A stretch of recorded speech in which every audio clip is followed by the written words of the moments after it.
পৃথিবীর সবচেয়ে বড় ম্যানগ্রোভ বন বা লবণাক্ত বনাঞ্চল। সুন্দরবনের মোট আয়তন প্রায় 10,000 বর্গ কিলোমিটার, যা যৌথভাবে বাংলাদেশ ও ভারতের মধ্যে অবস্থিত। সুন্দরবনের বাংলাদেশ অংশের আয়তন 6,517 বর্গ কিলোমিটার। খুলনা, সাতক্ষীরা, বাগেরহাট, পটুয়াখালী ও বরগুনা জেলার অংশ নিয়ে বাংলাদেশের সুন্দরবন।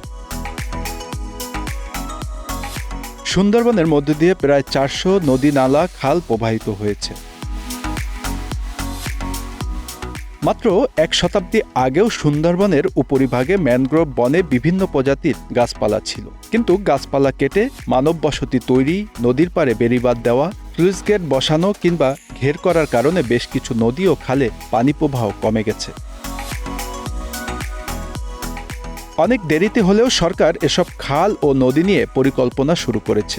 বাগেরহাটের শরণখোলা উপজেলার বলেশ্বর নদ থেকে সাতক্ষীরা শ্যামনগর উপজেলার কালিন্দা নদী পর্যন্ত ছোট বড় 52টি নদ নদীর পাড়ে অপার সুন্দরবন রিস্টোরেশন প্রোগ্রাম নামে একটি সমন্বিত উদ্যোগ গ্রহণ করা হয়েছে। এই কর্মসূচির মাধ্যমে 52টি নদী ও খালের তীরে ম্যানগ্রোভ বনায়নের উদ্যোগ নিয়েছে বন বিভাগ। খুলনার বটিয়াঘাটা শেখ রাসেল ইকো পার্কের লেকের তীরে 5 একর জায়গা জুড়ে যেভাবে ম্যানগ্রোভ বনায়ন করা হয়েছে, সেভাবে বাস্তবায়ন করা হবে এই কার্যক্রম। মূলত সুন্দরবনে যেসব গাছপালা রয়েছে সেগুলোই লাগানো হবে নদী, খালের তীরে। ফরাসি উন্নয়ন সংস্থার অর্থায়নে IUCN বাংলাদেশ ও বন বিভাগ এ কর্মসূচি বাস্তবায়ন করবে।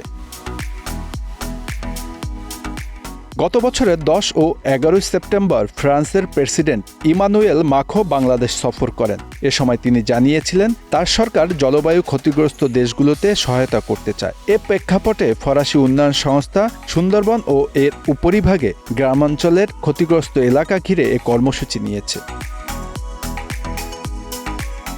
এর আগে এ কর্মসূচির আওতায় সুন্দরবনের উপরিভাগে ঘূর্ণিঝড়ে ক্ষতিগ্রস্ত জনবসতি ও শেখ রাসেল ইকো পার্কে একটি ম্যানগ্রোভ মডেল তৈরি করেন। ওই কর্মসূচির আওতায় বটিয়াঘাটার শেখ রাসেল ইকো পার্কের 5 একর জায়গায় কৃত্রিম হ্রদ তৈরি করে রূপসা নদী থেকে লবণ পানি নিয়ে আসা হয়। পরে সেই হ্রদের তীরে ম্যানগ্রোভ প্রজাতি 4,000 চারা রোপণের মাধ্যমে তৈরি করা হয় ম্যানগ্রোভ বন। সেই আদলেই অপার সুন্দরবন রিস্টোরেশন প্রোগ্রাম বাস্তবায়ন করা হবে।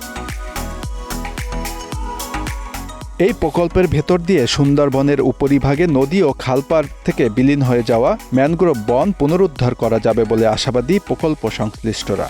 এছাড়া সুন্দরবন সংলগ্ন ক্ষতিগ্রস্ত লোকজনও উপকৃত হবে। Bangla affairs news desk.